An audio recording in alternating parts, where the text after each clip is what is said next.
Hello and welcome. In this week's video, we're going to talk about wireless microphones and all of the different ways that I put these microphones to use. My name is Cree, and on this channel, I talk about tech with context. Wireless microphones are probably the most favorite pieces of gear that I have in my kit. And the reason why is because you can be so creative with these small-sized microphones. I love to push them to the limits and use them in different scenarios. So I'm going to be sharing some of those tips and tricks with you today. And in this case, I am holding the Rode Wireless Go 2. I have the original Rode wireless microphones. I also have the DJI mics. But the point is, these tips and tricks will work on any wireless mic. So let's get started. First, let's talk about proximity effect. Now, I think this is a missed opportunity for a lot of people who are utilizing wireless microphone systems, and it's probably why you see a lot of people holding a mic like I am doing right now. So proximity effect means that the closer you place the microphone to your mouth, the more it sounds like a broadcast audio or broadcast recording. So it's going to bring out richer tones in your voice, and it definitely has a different sound than if you just clip this microphone to your shirt. So this is one way you can get proximity effect using these microphones. And let's take a look at a couple more options. Another way to create proximity effect is to purchase a microphone handle like this one. You just place the wireless microphone here on top. Now, I have the dead cat that comes with this microphone on top of the transmitter, but you can just put a foam cover over it. It looks like a microphone. It acts like a wireless microphone. You're going to get that proximity effect, and this is a great way to get this style of video as well. Another way to take advantage of proximity is to place your wireless microphone on a stand. This is a great option if you are recording podcasts or interviews. You don't necessarily have to pin the microphone to someone's shirt. I just have this on a tabletop stand. In order to connect this microphone to the stand, I just attach a ball head mount, and then I use this cold shoe adapter, and then all I have to do is clip the microphone into the cold shoe adapter. And here you have it. I have a microphone on a stand. I am able to take advantage of that proximity effect, and this is a really great way to put these microphones to work. Next, let's talk about microphone placement. The form factors on these microphones are so small, you can clip them pretty much anywhere. A lot of them come with magnets. You can just place a magnet on someone's shirt. But in a lot of cases, it's actually difficult to mic someone up with these microphones. They are a little heavy, so if somebody is wearing a low-cut shirt or a blouse or even a dress, you will run into challenges when it comes to placing this microphone on the person. Now, you can use a lavalier mic, but if somebody's wearing a dress, sometimes that gets a little difficult. So a very quick and easy way to mic someone up is something I call the bra trick or the undershirt trick. All you have to do is take your microphone or your transmitter, place the dead cat on top.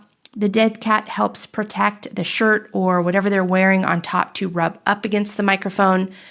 And then you just clip this microphone to their bra or their undershirt, cover the microphone with the person's shirt, and there you have it, a well-protected and placed microphone that picks up great audio. This next one is a ton of fun, and you can get real creative with it. Did you know that you can turn any microphone into a wireless microphone? This is one of Rode's shotgun mics. It can be any shotgun mic, and of course the mic should have a 3.5 millimeter out on the microphone, and most microphones do because this is the same output, the same port that you would use to plug directly into your camera if this shotgun mic was on top of your camera. Now, I do have this on a boom arm and on a boom pole. In this case, I am just placing the microphone right here in front, but you can also boom this above someone just like you would a typical microphone. And then all I do is I plug that transmitter into the microphone, and I just use a clip or something to clip it here to the boom arm. This is so useful in a couple different scenarios. I use it anytime I might not have a long cable to run a shotgun mic or boom a mic and run that cable directly to my camera. I can just connect it to a wireless mic just like this. The other way I use this is that if I am on site and I am doing a live stream or an event and there are multiple speakers, I'll just place a microphone up on the podium or wherever people will be speaking from. I use the wireless mic to transmit that signal to my recording device, whatever that might look like. And this can be a very long distance as long as there isn't interference in the room, which I haven't run into any. This is a great way to turn a microphone into a wireless mic. This last one is a recent discovery that I'm having a lot of fun with. If you have a wireless microphone system, and it could be any system, and you're interested in capturing a 32-bit float recording using that system, you know that this technology is just now making its way into the wireless microphone ecosystem. So earlier this year, Rode did release the Rode Wireless Pro. This does give you the ability to capture a 32-bit float recording directly in the microphone. But if you're like me and you already have wireless microphone systems and it doesn't make sense for you to upgrade to that system at this time, I have some good news. There is a way to capture a 32-bit float recording using any wireless microphone system. I'm using the Zoom F3 to do this. You could use any recorder that captures 32-bit float. But what I do is I take the receiver, I'm going to connect it directly to the Zoom F3. I do this by using this XLR to 3.5 millimeter adapter.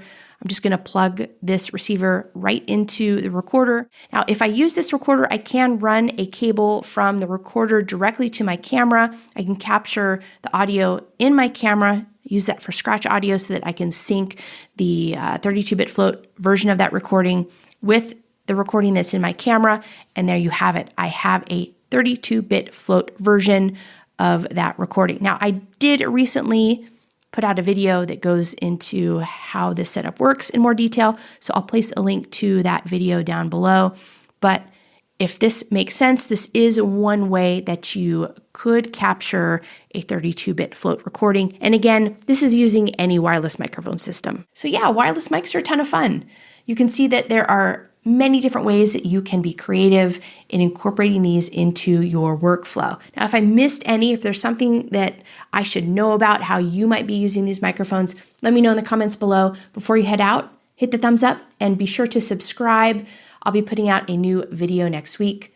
Thanks as always for tuning in, and I'll see you again in next week's video.